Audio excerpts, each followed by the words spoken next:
Hey guys, I'm John Setzler. Welcome back to the Kamado Joe Cooking Channel. Tonight we're going to fire up our Kamado Joe Classic and cook something that looks really fun. It's going to be called Jalapeno Popper Chicken.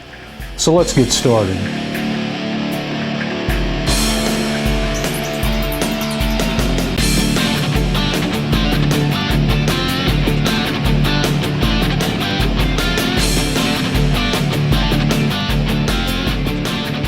I've lit up two Kamado Joe fire starter cubes over here on the left side of my firebox. I've got my divide and conquer flexible cooking rack in place. So what I'm going to do is I'm going to set up for a hot side and a cool side, or a cooler side. I'm going to set my heat deflector down here in the low position, and I'm just going to set 1/2 of my grill rack over here on the right. We're going to cook indirect, but I'm just going to cook on this side today, but I'm going to leave this open to help heat the grill up more quickly. So we're going to bring the grill temp up to about somewhere between 4 and 450 degrees. And to do that, I'm going to leave the bottom vent fully open. And on the top vent, I'm going to leave the daisy wheel fully open, and I'm going to leave the slider open about 1/2 inch. And we're just going to let the grill come up to temp and stabilize, like I said, somewhere between 4 and 450 while we get our chicken ready. Okay, to get started here, I've got about 4 ounces of cream cheese that I've been softening, so I'm going to kind of break this up a little bit, and I'm going to put in a little bit of barbecue rub. You can use whatever rub you like in here just to spice up the flavor of this cream cheese, and then just mix it up completely. And once I get that mixed up nicely, I'm just going to set that off to the side. Next thing here, I've got a couple of decent sized jalapeno peppers I'm going to cut the tops off of. And then we're just going to core these. So once we have those cored, I'm just going to toss the cores and the tops aside. And you can get the seeds out, or you can leave some in there.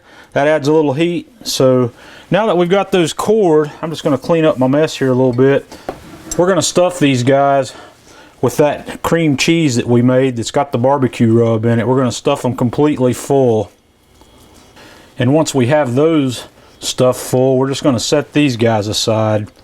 The next thing we're going to do is take a couple of nice size chicken breasts, and we're going to take a sharp knife. I like to use a fillet knife, and we're going to drive down inside of these as deep as we can get, and we're going to slice a gap in there just like that. We need to get it open enough that we can stuff those jalapeno peppers, or stuff one of those peppers into this chicken breast. So we're going to open that guy up, and we're going to stuff that pepper in there. I like to stuff the open side in, which helps keep the cheese in there when we cook it. Just going to stuff that guy all the way in there, and we're going to do the same thing on this other chicken breast. Now that we have both of those peppers stuffed inside this chicken, I'm going to hit the outside of the chicken with another fairly liberal coat of barbecue rub. And once again here, you can use any kind of barbecue rub you like, or you can just use salt and pepper or a poultry rub. But we just want to get some a good level of flavor on there. And now we're going to go to the next step. The next thing we're going to do is we're going to wrap each of these chicken breasts with a couple of slices of bacon. And I'm just going to use a couple of toothpicks to hold that bacon in place on the top of this chicken, just like that. And these bad boys are ready to go to the grill. While our grill's warming up here, I'm going to show you one other little trick I've learned. Since we're cooking hot and we've got a hotter flame going on this side of the grill, if we want to put a smoking wood chunk on there, if we set that directly down on that, it's just going to burn up fairly quickly. So what I'm going to do is I'm going to set it right over here on the heat deflector, where it will get hot and smoke and provide us some smoke without burning that up. So we'll let this grill finish coming up to temp, and we'll bring that chicken out in just a minute.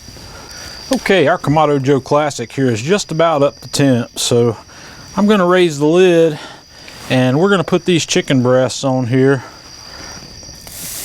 and we're going to let these cook until we get to an internal temperature of about 160 degrees internally. So we'll be back to have a look at them closer to the time they're finished. Okay, we've been going here for just about 20 minutes or so. So I'm going to flip these guys around a half turn just to help make sure we get a nice even cook on these. These look delicious. So we'll be back when they're ready to come off. All right, we've been going for about 40 minutes now. These things are getting close to being done, so the last thing I'm gonna do is we're gonna top these off with a little bit of shredded cheddar just to melt on top of these while that's finishing up. I think it's probably gonna take 10 or 12 more minutes to finish, and then we'll be right back. Okay guys, we've been going right at 50 minutes. And these are ready. They're up a little over 160 degrees in the center, so I'm going to take these off. We're going to take them inside and let them cool for about 10 minutes, and then we're going to cut them open. Okay guys, I've taken the liberty of slicing one of these things open. I want you to have a look at that.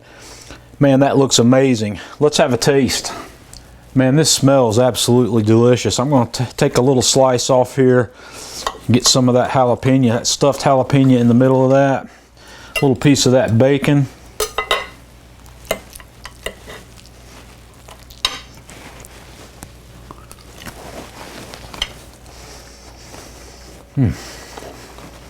Folks, this is absolutely amazing.